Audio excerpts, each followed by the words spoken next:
ଆଜ୍ଞା ନମସ୍କାର। ଆପଣଙ୍କ ପରିଚୟ ଦେବେ। ମୋ ନାଁ ହେଉଛି ସୀତାରାମ ପଣ୍ଡା। ମୁଁ କିଶୋରନଗର ବିକାଶ ମଞ୍ଚର ସାଧାରଣ ସମ୍ପାଦକ। ଆଜ୍ଞା 2 ଦିନ ତଳେ ଗୋଟେ ସମ୍ବାଦପତ୍ରରେ ବାହାରିଥିଲା ଯେ ସଦର ବ୍ଲକର ଯେଉଁ 23ଟା ପଞ୍ଚାୟତ ଅଛି ତାକୁ କନ୍ଦରପୁରକୁ ସ୍ଥାନାନ୍ତରିତ କରିବା ପାଇଁ ଜନସାଧାରଣ ମାନେ ସାଧାରଣରେ ଦାବି ଉଠିଛି। ଏହା ଉପରେ ଆପଣଙ୍କର ମତାମତ କ'ଣ? ଦେଖନ୍ତୁ, ଯେଉଁ ବ୍ୟକ୍ତିବିଶେଷ ଇଏ 23ଟା ପଞ୍ଚାୟତର ହେଡ଼କ୍ୱାର୍ଟର ବ୍ଲକ ହେଡ଼କ୍ୱାର୍ଟର କନ୍ଦରପୁରରେ କରିବାକୁ ଚାହୁଁଛନ୍ତି, ସାଧାରଣ ଜନତା କେତେ ଦୂର ଗ୍ରହଣ କରିଛନ୍ତି ସେ ଅଲଗା କଥା। କିନ୍ତୁ କିଶୋରନଗର ବିକାଶ ମଞ୍ଚର ବିଚାରଧାରା ସ୍ପଷ୍ଟ ଏବଂ ବଳିଷ୍ଠ। ତାର କାରଣ ହେଉଛି ଯେ କିଶୋରନଗର ଏକମାତ୍ର ତହସିଲ ଗ୍ରାମାଞ୍ଚଳରେ ଅଛି ଯେଉଁଠିକି ଏପର୍ଯ୍ୟନ୍ତ ବ୍ଲକ ନାହିଁ। ବ୍ଲକ ପୁନର୍ଗଠନ ହେବା କେନ୍ଦ୍ରୀୟ ଯୋଜନା ହୋଇଥିବାରୁ ହୁଏତ ରାଜ୍ୟ ସରକାର ଆଜି ପର୍ଯ୍ୟନ୍ତ କରିପାରୁନାହାନ୍ତି, କିନ୍ତୁ ତାର ବିକଳ୍ପ ମଧ୍ୟ ସବୁ ସମୟରେ ଖୋଲା ରହିଛି। କିଶୋରନଗର ତହସିଲ ଅଞ୍ଚଳ ସମଗ୍ର 19ଟା ପଞ୍ଚାୟତ ଯୁକ୍ତ କଟକ ସଦର ବ୍ଲକ ଅଞ୍ଚଳରେ ରହିଯାଇଥିବା ଗ୍ରାମାଞ୍ଚଳ ପଞ୍ଚାୟତ ଗୁଡ଼ିକ ନେଇ ନୂତନ କରି ପୁନର୍ଗଠିତ ବ୍ଲକ ବା ଆମର ଡେଭଲପମେଣ୍ଟ ସେଣ୍ଟର ଯାହା କହୁଛନ୍ତି ଆମର ଗୋଷ୍ଠୀ ଉନ୍ନୟନ ଅଧିକାରୀ ପୋଷ୍ଟିଂ ହେଉଛନ୍ତି, ସେହି କେନ୍ଦ୍ର କିଶୋରନଗର ମୁଖ୍ୟାଳୟରେ କରିବା ପାଇଁ ବିକାଶ ମଞ୍ଚ ଦାବି କରି ଆସୁଛି। ଏ ସମ୍ବନ୍ଧରେ ଆମେ ଅନେକ ଥର ଅନଶନ, ଧାରଣା, ଗଣ ଅନଶନ, ଆମରଣ ଅନଶନ ଇତ୍ୟାଦି ଇତ୍ୟାଦି କରି ଆସିଛୁ। ସବୁଠାରୁ ଖୁସିର କଥା, ଗତ ନିର୍ବାଚନ ପୂର୍ବରୁ ଶାସକ ଦଳର ଯେ ପ୍ରାର୍ଥୀ ଥିଲେ ଅଧୁନା ବିଧାୟକ, ସେ ମଧ୍ୟ ତାଙ୍କର ଭିଜନ 2020 ଅନୁସାରେ ସମ୍ବାଦପତ୍ରରେ ପ୍ରକାଶିତ ସମ୍ବାଦ କହୁଛି ଯେ କିଶୋରନଗରରେ କଟକ ସଦର ବ୍ଲକର କାର୍ଯ୍ୟାଳୟ ସ୍ଥାପିତ ହେବ, ଯେଉଁ ଜାଗାରେ ଥାନା, ତହସିଲ, ଡାକ୍ତରଖାନା ସବୁ ସୁବିଧା ଅଛି। ଲୋକମାନେ ଗୋଟିଏ ଜାଗାରୁ ସେ ସୁବିଧା ପାଇବେ, ଯେଉଁଗୁଡ଼ାକ ସରକାରୀ ଭାବେ କୁହାଯାଏ ସିଙ୍ଗଲ ୱିଣ୍ଡୋରେ ଗୋଟିଏ ସୁବିଧା ପାଇବେ। ଆଉ ପୁନର୍ଗଠନ ହେଲାବେଳେ କିଛି ପଞ୍ଚାୟତ ଯେଉଁମାନେ ନଗରାଞ୍ଚଳର ମାନଦଣ୍ଡକୁ ପୂର୍ଣ୍ଣ କରୁଛନ୍ତି, ସେଗୁଡ଼ିକୁ କଟକ ମହାନଗର ନିଗମରେ ମିଶାଇ ଦିଆଯାଉ। କାଠଯୋଡ଼ି ଆରପଟରେ ଥିବା 3ଟା ପଞ୍ଚାୟତ ଯଥା ଆମଣ, ଉରାଳି, ଖଣ୍ଡେଇତା, ଇଏ 3ଟା ପଞ୍ଚାୟତକୁ ବାରଙ୍ଗ ବ୍ଲକ ଆଉ ତହସିଲରେ ମିଶାଇ ଦେଲେ ତାଙ୍କୁ ଆହୁରି ନିକଟତର ହେବ, ସେମାନେ ସୁବିଧାରେ ତାଙ୍କର କାର୍ଯ୍ୟ କରିପାରିବେ। ଦ୍ୱିତୀୟ କଥା, ଆମର ଯେଉଁ 42 ମୌଜା ଭିତରେ ଯେଉଁ କଟକ ନଗରକୁ ଲାଗି ଅଞ୍ଚଳ ରହିଯାଇଛି, ନଈ ଆରପଟରେ ଯେଉଁ ଅଞ୍ଚଳ ରହିଯାଇଛି, ସେ ମଧ୍ୟ ସମ୍ପୂର୍ଣ୍ଣ ଭାବେ ମହାନଗର ନିଗମର ମାନଦଣ୍ଡକୁ ପୂର୍ଣ୍ଣ କରୁଛି। ତେଣୁ ଅନ୍ତତଃ 2-3ଟା ପଞ୍ଚାୟତକୁ ଯଦି ମହାନଗର ନିଗମରେ ମିଶାଇ ଦିଆଯିବ, ତାହେଲେ ତଳ ଅଞ୍ଚଳରେ ରହିଯାଉଥିବା କନ୍ଦରପୁର ନିକଟବର୍ତ୍ତୀ ପଞ୍ଚାୟତକୁ କିଶୋରନଗର କଟକ ବ୍ଲକ ମଧ୍ୟରେ ମିଶାଇ ଦିଆଯିବ। ଏହାଦ୍ୱାରା ସେମାନଙ୍କୁ କୌଣସି ଦୃଷ୍ଟିରୁ ଅସୁବିଧା ହେବ ନାହିଁ, କାରଣ ତାଙ୍କ ତହସିଲ, ତାଙ୍କ ସବରେଜିଷ୍ଟ୍ରାର ଅଫିସକୁ ଯିବା ପାଇଁ ଯେତିକି ବାଟ, ସେ କ୍ଷେତ୍ରରୁ ରାଦର ଯଦି ତହସିଲ, ସବରେଜିଷ୍ଟ୍ରାର, ବ୍ଲକ, ଥାନା ଏତିକି ମାତ୍ର ହୁଏ କିଶୋରନଗରରେ, ତାହେଲେ ତାଙ୍କୁ ଆହୁରି ସୁବିଧା ବି ହେବ।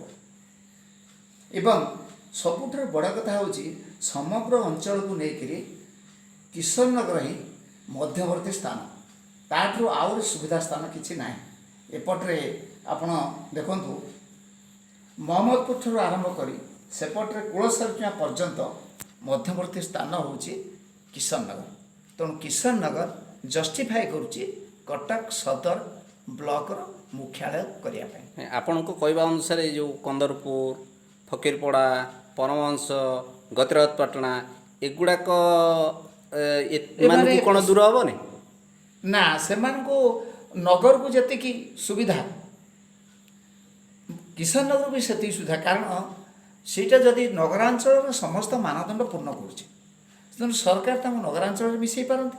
କିମ୍ବା ଯଦି ଗ୍ରାମାଞ୍ଚଳରେ ରହିଲେ 1-2ଟା ପଞ୍ଚାୟତ ଯଥା ଫକୀରପଡ଼ା, କନ୍ଦରପୁର ଯଦି ରହିଗଲେ, ତାହେଲେ ତାଙ୍କୁ କଟକ ଅପେକ୍ଷା କିଶୋରନଗର ଆହୁରି ପାଖ ହେବ।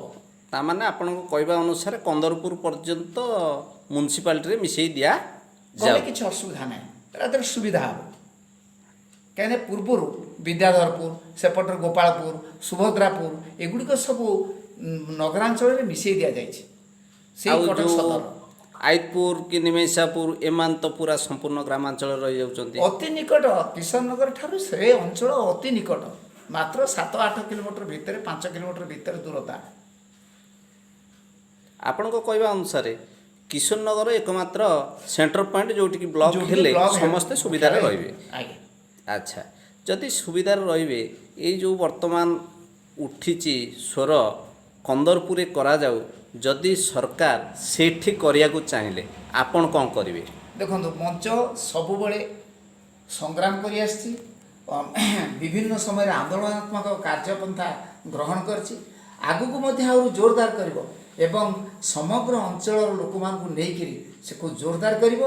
ଆବଶ୍ୟକ ପଡ଼ିଲେ ଅନଶନ, ଏପରିକି ଆତ୍ମାହୁତି ଦେବା ପାଇଁ ମଧ୍ୟ ପଛେଇବେନି ତାପରେ କାର୍ଯ୍ୟକର୍ତ୍ତାମାନେ। ଆତ୍ମାହୁତି ଶେଷ ପର୍ଯ୍ୟାୟ ନା ଆଉ କିଛି ଅଛି ଏମିତି ଲ ଆଣ୍ଡ ଅର୍ଡ଼ର? ଦେଖନ୍ତୁ, ଲ ଆଣ୍ଡ ଅର୍ଡ଼ରକୁ ଆମେ ହାତକୁ ନେବାକୁ ଚାହୁଁନୁ। ଆମେ ସରକାରଙ୍କ ଉପରେ ସମ୍ପୂର୍ଣ୍ଣ ଚାପ ସୃଷ୍ଟି କରିବୁ। ନିକଟ ଭବିଷ୍ୟତରେ ଆମର ମଞ୍ଚ ତରଫରୁ ଏକ 50 ଜଣିଆ ବା 100 ଜଣିଆ ସାଇକେଲ ରାଲି କରି ଆମେ ଓଡ଼ିଶାର ମାନ୍ୟବର ମୁଖ୍ୟମନ୍ତ୍ରୀଙ୍କୁ ଆମର ଅବସ୍ଥା ସମ୍ପର୍କରେ ଅବଗତ କରିବୁ ଭୁବନେଶ୍ୱର ତାଙ୍କ ନବୀନ ନିବାସରେ। ଆଚ୍ଛା, ସେଥିପାଇଁ ଖୁବ୍ ଶୀଘ୍ର ଆମେ କାର୍ଯ୍ୟାନୁଷ୍ଠାନ ନେଉଛୁ। ଏଇଟା ଆପଣ କେବେ କରିବା କଥା ଚିନ୍ତା କରୁଛନ୍ତି? ଆମେ ଏଇଟାକୁ ନଭେମ୍ବର ମାସରେ ହିଁ କରିବୁ, କାହିଁକିନା ଅକ୍ଟୋବରରେ ବିଭିନ୍ନ ପୂଜା ପାର୍ବଣ ରହୁଛି। ଆମେ ନଭେମ୍ବର ମାସ ପ୍ରଥମ ଆପଣ ସପ୍ତାହରେ ରଖୁଛୁ। ଆପଣଙ୍କ ଭାବନା ଅନୁସାରେ ସରକାର ଆପଣଙ୍କ କଥା ଶୁଣୁଛନ୍ତି ବା ଶୁଣିବେ ବୋଲି ଆପଣ ଭାବିପାରୁଛନ୍ତି?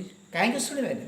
ଲକ୍ଷ ଲକ୍ଷ ଲୋକଙ୍କର, ବିଶେଷ କରି ବର୍ତ୍ତମାନ ଓଡ଼ିଶା ସରକାର ଆମର ମାନ୍ୟବର ମୁଖ୍ୟମନ୍ତ୍ରୀ ଯେଉଁ 5T ଦେଇଛନ୍ତି, ଯେମିତି ଲୋକଙ୍କର କାର୍ଯ୍ୟ କରିବା ପାଇଁ ଆଗଭର ହେଉଛନ୍ତି, ଯେମିତି ଫୋନରେ ଅବସ୍ଥା ବୁଝୁଛନ୍ତି, ଏବଂ କେବଳ ସେତିକି ନୁହନ୍ତି, ମନ୍ତ୍ରିମଣ୍ଡଳ ମହୋଦୟମାନେ, ଆମର ସଚିବମାନେ ଏବଂ ଜିଲ୍ଲା ଅଧିକାରୀମାନେ ସମସ୍ତେ ବର୍ତ୍ତମାନ ବ୍ୟଗ୍ର, ଶୁଣିବେନି କାହିଁକି? ଶୁଣାଯାଏ ଯେ ଆପଣ ଚାରି ଥର ବିଧାୟକଙ୍କୁ ଚିଠି ଲେଖି ତାଙ୍କୁ ସାକ୍ଷାତ କରିବେ ବୋଲି ଜଣେଇଥିଲେ ସୁଦ୍ଧା ଏପର୍ଯ୍ୟନ୍ତ ବିଧାୟକ ଆପଣମାନଙ୍କୁ ବା ମଞ୍ଚକୁ ଆମନ୍ତ୍ରଣ କରିନାହାନ୍ତି ଭେଟିବା ପାଇଁ। ଏଇଟା ତାହେଲେ ଆପଣ କେମିତି ଭାବୁଛନ୍ତି ଯେ ସେ ଆପଣଙ୍କ କଥା ଶୁଣିବେ, ସରକାର ଆପଣଙ୍କ କଥା ଶୁଣିବେ?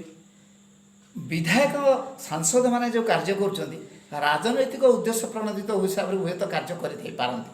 ତାଙ୍କର କୌଣସି ବ୍ୟକ୍ତିବିଶେଷଙ୍କ ଠାରୁ ସେ ଭୁଲ ବୁଝାମଣା ହେଇଥାଇପାରେ ବା ସନ୍ଦେହ କରିଥାଇପାରନ୍ତି କିମ୍ବା ସମୟ ନଥାଇପାରେ, କିନ୍ତୁ ଆମେ ରାଜ୍ୟର ମୁଖ୍ୟ ମାନ୍ୟବର ମୁଖ୍ୟମନ୍ତ୍ରୀଙ୍କୁ ଆମେ ସାକ୍ଷାତ କରିବୁ, ସାକ୍ଷାତ କରିବାକୁ ଯିବୁ, ଏଥିରେ ଅସୁବିଧା କ'ଣ ଅଛି? ଆପଣଙ୍କ ମଞ୍ଚର କିଛି ରାଜନୈତିକ ଅଭିସନ୍ଧି ଅଛି କି? କୌଣସି ରାଜନୈତିକ ଅଭିସନ୍ଧି ନାହିଁ, କେବଳ ସାମାଜିକ କାର୍ଯ୍ୟ, ଅଞ୍ଚଳର ଉନ୍ନତି, ଅଞ୍ଚଳର ଦୃଷ୍ଟି ଆଢ଼ୁଆଳରେ ରହିଯାଉଥିବା ସମସ୍ୟାକୁ ସରକାର ପାଖରେ ନେଇ ଥୋଇବା ଏବଂ ତାକୁ ସମାଧାନ କରିବା। ଏମିତି ଶୁଣାଯାଉଛି ଯେ ଆପଣ ନିର୍ଦ୍ଦିଷ୍ଟ ଦଳରେ ଥିଲେ, ଯେଉଁଟାକି ନିର୍ଦ୍ଦିଷ୍ଟ ଦଳ ପାଇଁ କାମ କରିପାରନ୍ତି ବା କରୁଛନ୍ତି, ସେଥିପାଇଁ କି ହୁଏତ ଆପଣଙ୍କୁ ଅତୀତରେ ନାହିଁ, ଏଥିରେ ଯିଏ ମଞ୍ଚରେ ରହିବେ ସମସ୍ତ ଦଳୀୟ ଲୋକମାନେ ରହିପାରିବେ, ସବୁ ଦଳର ଲୋକ ମଞ୍ଚରେ ସଭ୍ୟ ହୋଇପାରିବେ, ଏଥିରେ ମନା ନାହିଁ। କିନ୍ତୁ ଯିଏ ପ୍ରମୁଖ କାର୍ଯ୍ୟକର୍ତ୍ତା ରହିବେ ସେ କୌଣସି ଦଳରେ ରହିବେ ନାହିଁ। ଯଥା ସଭାପତି, ସାଧାରଣ ସମ୍ପାଦକ, ଏଇଭଳି ଭାବରେ ଯେଉଁ ବ୍ୟକ୍ତିମାନେ ରହିବେ, ଏମାନେ କେହି ରହିପାରିବେନି। ତେଣୁ ଯେହେତୁ ମୁଁ ସାଧାରଣ ସମ୍ପାଦକ ଦାୟିତ୍ୱରେ ଅଛି, ତେଣୁ ମୁଁ କୌଣସି ଦଳରେ ନାହିଁ କି ଏ ବୟସରେ ଆସି ମୁଁ ବୃଦ୍ଧାବସ୍ଥାରେ ଆଉ କେଉଁ ଦଳକୁ ଯିବାର ବି ନାହିଁ କି କୌଣସି ଦଳ ପାଇଁ କାର୍ଯ୍ୟ କରିବାର ବି ନାହିଁ। କିନ୍ତୁ ଅଞ୍ଚଳର ଉନ୍ନତି ପାଇଁ ଯେକୌଣସି ଦଳ ପାଖକୁ, ଯେକୌଣସି ବ୍ୟକ୍ତିବିଶେଷଙ୍କ ପାଖକୁ, ଯେକୌଣସି ନେତାଙ୍କ ପାଖକୁ ଯିବାରେ ଆମର କୌଣସି ଦ୍ୱିଧା ନାହିଁ। ଧନ୍ୟବାଦ। ଆପଣଙ୍କର ମତାମତ ପାଇଁ ଅଶେଷ ଧନ୍ୟବାଦ। ଆଶା ଏହି ଭିଡ଼ିଓଟିକୁ ଯେଉଁ ଆମର କିଶୋରନଗର ଅଞ୍ଚଳର 19ଟା ପଞ୍ଚାୟତର ଜନସାଧାରଣ ଦେଖିବା ସହିତ ପାଖାପାଖି ନିମେଇସାପୁର, ଯେଉଁ ଆଇତପୁର, ଏମାନେ ମଧ୍ୟ ଆମର ଯେଉଁ ରହିଛନ୍ତି ଆମ ଫ୍ରେଣ୍ଡ ସର୍କଲରେ, ସେମାନେ ଦେଖିକି ଆମକୁ ନିଶ୍ଚୟ ଲାଇକ୍ କରିବେ, ସେୟାର କରିବେ, ଆଉ ସମସ୍ତେ ଆମ ସ୍ୱର ସହିତ ସ୍ୱର ମିଳେଇବେ, ଏ କଥା କହି ରଖୁଛି। ଧନ୍ୟବାଦ। ଜୟ ହିନ୍ଦ।